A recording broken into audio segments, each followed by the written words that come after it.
Hi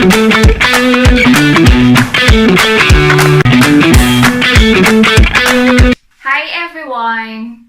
Welcome to my channel, GerMangyan.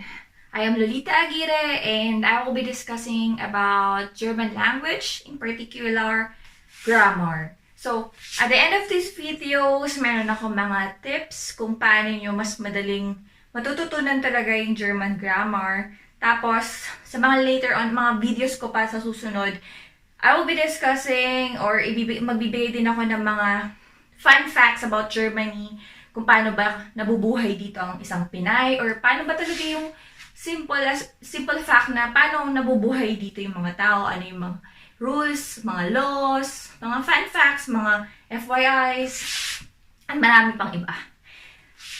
But for now, sa first ever video ko, i-discuss ko sa inyo yung foundation of German grammar. Let's start with nouns.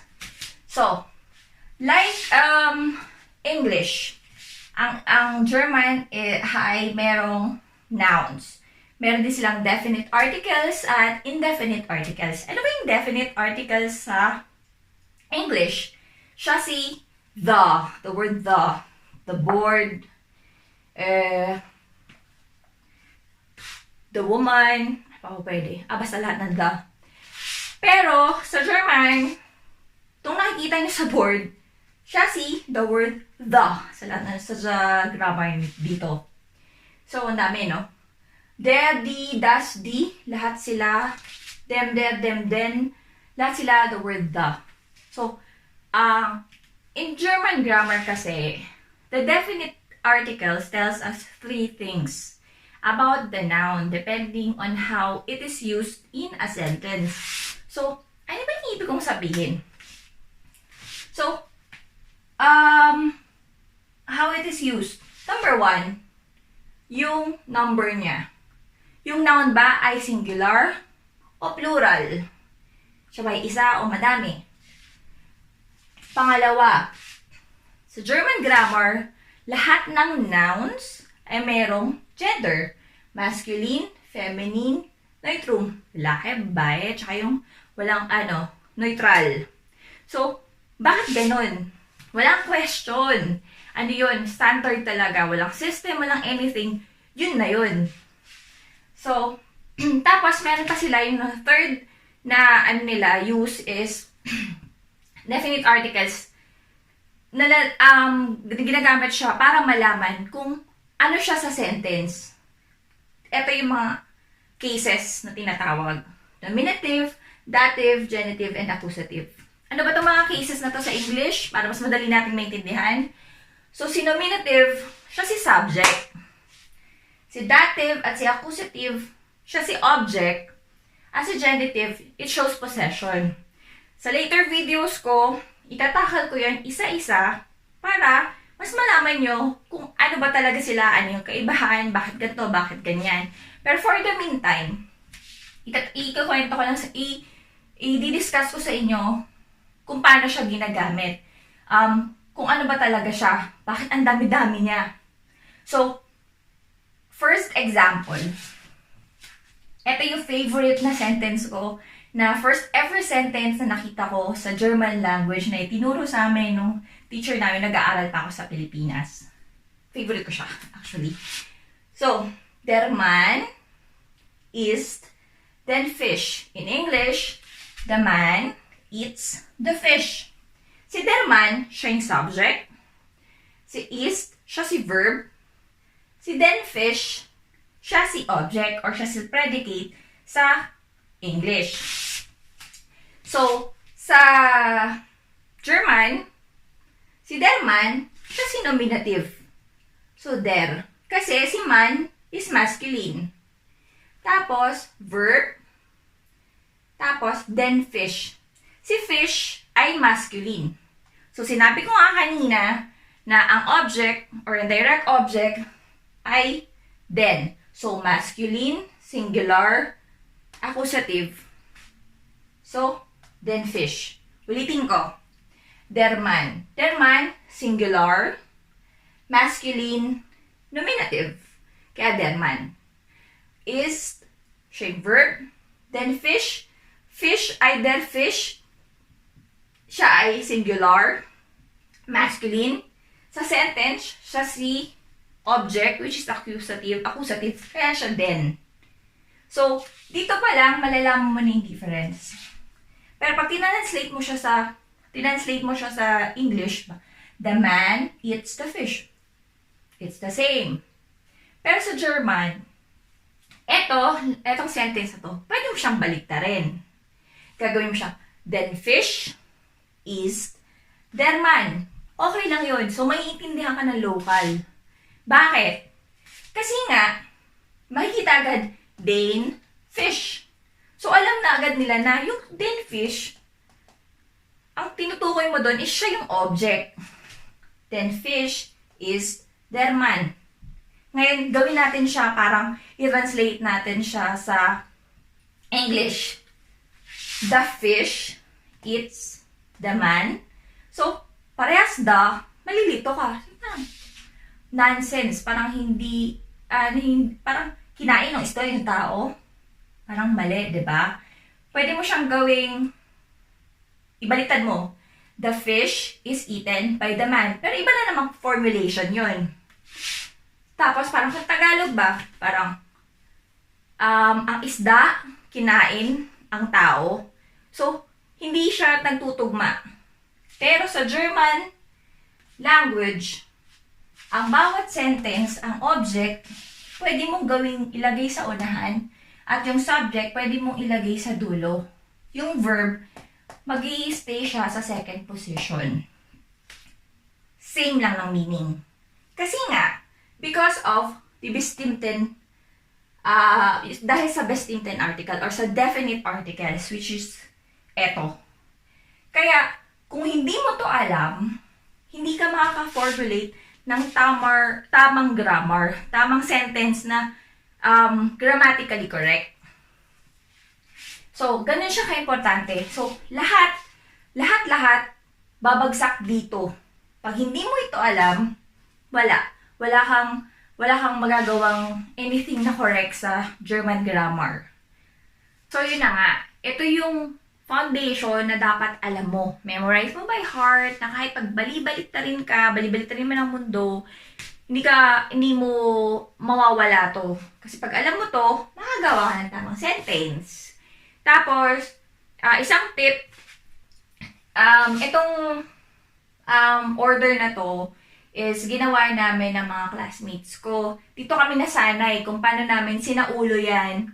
Ginawa namin kanta. Pero parang masculine, feminine, neutrum, plural. Tapos nominative, dative, genitive, accusative. Siyempre, bahala kayo kung paano nyo siya sasauluhin.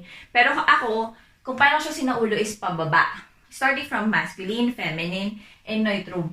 Meron akong classmate na mas okay sa kanya na ginagawa niya, nominative, same din, masculine, feminine, neutrum, plural, pero inuna niya na pa ganon. Der, die, das, die. So, kinakata niya, der, die, das, die. So, doon siya, nasanay, doon siya mas kampante, mas comfortable siya doon. Ako naman, pababa. Para alam ko na, lahat ng sasabihin ko, sunod-sunod, masculine, so, nominative, dative, genitive, accusative. Sabi ko nga, depende pa rin sa inyo yun, kung paano nyo sasanayin ng sarili nyo. So, yun yung first tip. Pangalawang tip kung paano nyo siya paano nyo siya ma-memorize is by rules. So, yung una, invento lang namin yun. So, gumawa kami ng kanta, gumawa kami ng pattern, tapos kinantahan namin. Tapos, yung pangalawa is knowing kung ano ba talaga siya yung rules niya. So, rules. Sa nominative, pare-parehos ang feminine, neutrum, plural, sa kanilang accusative. So, makikita mo dito, yung nominative ng feminine is the, accusative niya is the. Neutrum, das.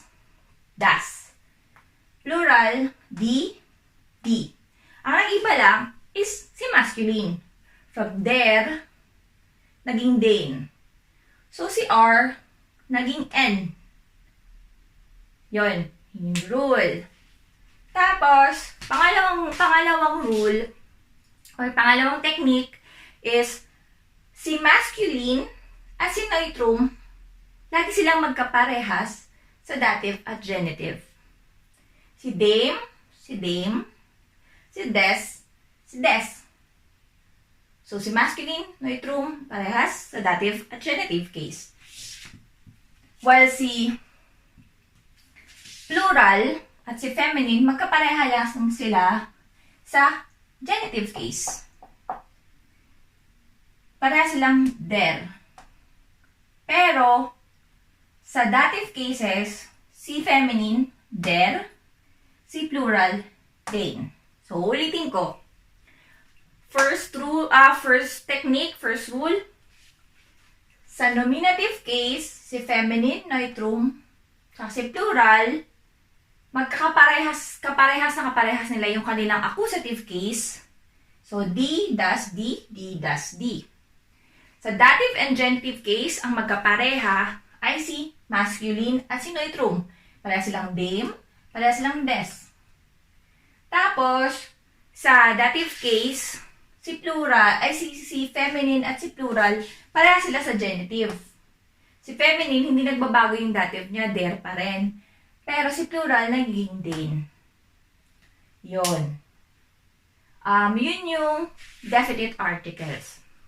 So, ano ba yung, i-recap ko lang ha, ano ang definite article. So, ang definite article sa grammar is ginagamit siya para malaman kung ano ang use ng nouns sa sentence. Be it singular o plural ba siya? Ano yung gender niya? Masculine ba siya? Feminine? Neutrum? Okay, plural? Subject ba siya? Nominative? Indirect object ba siya? Dative? Nag-show ba siya ng possession? Siya ba yung pinopossess? Genitive? O object siya? Direct object? Accusative? So, yun yung bestimmten article. Bestimmten article. Dito naman tayo sa tips ko. Paano nyo ba talaga mas mapapadali yung pag-learn ng grammar, ng German language? Number 1, sabi ko nga kanina, memorize by heart. Tapos, make your learning fun. Dapat gusto niyo yung ginagawa nyo, gusto niyo yung natututunan nyo. So, pag ginagawa nyo at gusto niyo yung natutunan nyo, sunod tayo sa pangalawang tip. Kung ano yung natututunan nyo, you practice it every day. Like for me, for example, ginagawa ko, sinusulat ko siya sa paper. So, sinusulat ko siya sa paper. Ito nga yung pattern. Tapos, i-fill out ko siya. Fill out ko siya. Kahit hindi ko alam, i-fill out ko siya. Kung ano yung natatandaan ko, fill out ko. Pag may mali ako, i-check ko, gagawa ko ulit ng bagong pattern. Pag may mali pa ulit, gagawa ulit ako ng gagawa hanggang sa ma-perfect ko siya. Parang uulitin ko na uulitin hanggang sa ma-perfect ko, hanggang sa ma-memorize ko na siya. Hanggang sa tama na lahat. Doon lang ako titigil. Tapos, everyday, isusulat ko pa rin siya sa paper. Kahit na-memorize ko na siya. Kasi siya talaga yung kailangan alam nyo eh. So, tulad yung mga red marks na yan, itatakal ko yan yung importance nito. Next video nga, sabi ko parang dahil sa unbestimmte article o yung indefinite articles, makikita nyo kung bakit pula yan. So, next video na yon. So, number 3, sa tip ko, huwag kayong mag-Google Translate. Huwag nyo sasanayin sarili nyo na ginu-Google Translate nyo. It's okay to try na, pag hindi nyo alam yung word, i-Google Translate nyo. Pero not yung from English, Google Translate nyo siya sa Deutsch, sa German. Kasi, ang pangit kapag nakasanayan nyo yun, tsaka minsan or madalas, mali yung Google Translate. For example, ang may mga words kasi dito na ginagamit siya as, iba't iba yung gamit niya. For example, yung natutunan ko na, ich bin aufgeregt, tsaka ich bin begeistert. So, kung titingnan nyo siya sa translation, parang siyang excited. Pero meron siyang difference eh. Minsan kapag sinasabi mo halimbawa na, Ich bin über meine Operation aufgeregt. Ibig sabihin nun, hindi ka excited sa operation mo. Hindi ka excited na maoperahan ka. Natatakot ka, parang aufregen ka. Hindi na yun excited. Parang ano ka na, may kabado ka na. Hindi na siya excited. Pero, meron din sinasabi, tulad din, parang may doktor sabi sa akin, haben Sie alles schon gemacht? Sabi ko, yeah. Nagawa mo na ba lahat? Yeah. Tapos ang sabi niya, oh, ich bin begeistert. Tapos, syempre, ang akala ko, ang begeistert, ibig sabihin, excited. Hindi ko pala alam na kapag ganun yung sinabi niya sa unang sentence, ang ibig sabihin na ich bin begeistert is I am impressed. So, sa kada word, iba-iba ang meaning niya. Depende sa gamit. So, I don't recommend Google Translate. Kung meron lang kayong ibang word na hindi alam, translate nyo siya para lang malaman nyo. Pero, kailangan kasi yung whole sentence malaman nyo, maintindihan nyo kung ano yung thought talaga. Tapos, mas maganda na try nyo munang mag-construct ng Deutsch na sentence, ng German na sentence, tapos i-translate nyo sa English. Kapag naiintindihan nyo siya sa English na parang tama yung pagkakakonstruct, so, siguro nasa 90 to 100% na tama yung grammar nyo sa German. Yun yung 3 tips. So, memorize by heart, have fun in learning, tapos, yun nga, practice and practice, para ma-perfect ninyo. Tapos, tsaka don't Google Translate. So, kung nagustuhan niyo yung video ko, sana po, click niyo yung like button and subscribe to my channel para sa next videos, madali kayong may inform kung meron akong bagong in-upload. Thank you for your time and mabuhay!